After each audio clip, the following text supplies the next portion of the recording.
Jay, I saw a clip of a portion of an interview with Jamal Bryant, and the question asked of him is, why do black people need to be more intentional with supporting other black people? His immediate response was that because that question is only asked to the black community, and then he went on to talking about how the dollar circulates in other communities, and you said that that was a bullshit stat. So tell us a little bit more about that. Yeah, I mean, the bullshit, I said it's a bullshit stat. I won't question the numbers as far as like the dollar circulation in our community in 30 minutes, right? Maybe that's true. But the bullshit part about it is that everybody like to just throw that out there and don't say why. And they say, oh, support, because we're not supporting. Well, infrastructures aren't set up for us to support each other by them systematically and by our dumbasses. We don't set up infrastructures for us to support. We don't start real businesses, and we don't do business the way it's supposed to be done. That's why we're not supporting each other. Oh no, I'm not saying we see a black business and want to do business with the other business. No, I'm not talking about that. First, one of the oldest rules in business, two of the oldest rules, I have a business degree. If you go any business, you're going to be talking about supply and demand and location. Well, that's not how we do business anymore. And the real business owners and millionaires and billionaires, a lot of them outside of tech, still do business that way. Hey, I live in this neighborhood. We don't have this, so we need this, supply and demand. You know what I'm saying? Location. Put it there. So if you put something that's needed, demand, you put that in there, you supply that demand in your location, they will go and support. You don't have to put it on Instagram. You don't have to be out there saying, oh, it's mine. Oh, this little Ray shit. This. No. If it's a grocery store that's needed there, just put it there. You ain't got to say it's yours. Just put the grocery store there. The people who can't get on the bus, got a car to go over that place, they look like you, they're going to walk in that grocery store, provide the service, customer service. They don't teach that no more, right? You have the proper customer service, and people going to walk in and out of there buying what you got right there for them.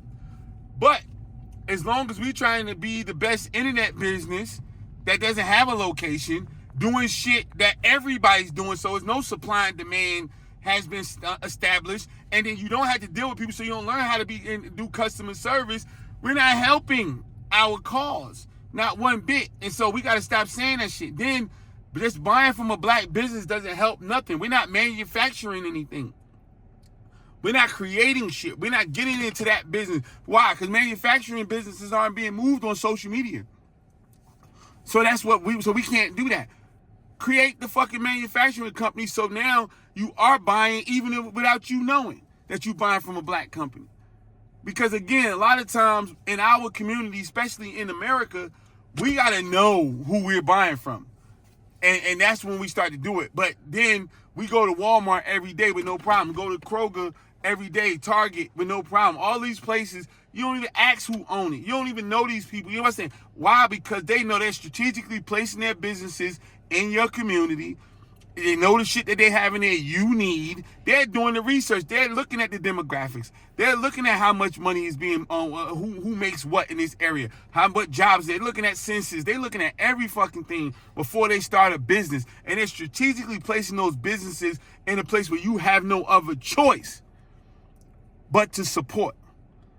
That's why our dollar is not going in there. You go to, we don't have a black town or African-American town, but there is a Chinatown. There's a Jewish community where you have that whole situation set up. You have all these other people have their sections, and they have everything, groceries there, school there, all that stuff in their community. And so you don't have to walk out of the community and go someplace else to get something from them. We don't have that, because once we get a little bit of money, we leave our community. We don't fix it up. We don't fix up the house that we already have. We don't help the people next door fix up their house. We don't band together and make sure people don't sell drugs in our neighborhood or do some shit to our kids. We don't wash our own dirty laundry. We don't get our own security force, police force, and pay them and do what needs to be done. We don't do none of that shit. That's why the dollar's spent someplace else. When you walk out of your door, the first business you get to ain't gonna be a black business most of the time. And the black businesses aren't selling shit that you need to buy without even a thought. You got to have that type of shit. You're not thinking where you going when you trying to get some soap. When you trying to get some underclothes. When you trying to get things that take care of you and your family. Like, you just going to the nearest place that you can get it.